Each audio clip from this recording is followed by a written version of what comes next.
Ito yung Mid-East, ito yung regular na nagko-call dito sa Bungaw at ang biyahe, this is a fast craft vessel na nagko-call in Bungaw and in Semporna, Sabah. Nagkakaroon sila ng regular trip dito every Tuesday ang dating nila and then they will depart the following day on Wednesday. Hindi sila makasakay ng Mid-East kung wala silang passport. So yun. Kahit gusto nilang sumakay dyan, may pera sila, pag wala naman silang passport, hindi rin sila na makasakay.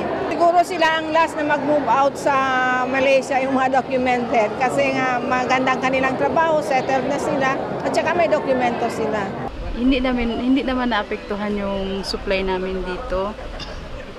So, walang epekto? Wala naman po. Kasi kung may customer, okay naman din. So, hindi po naman kayo natatakot na Maapektuhan, hindi naman po.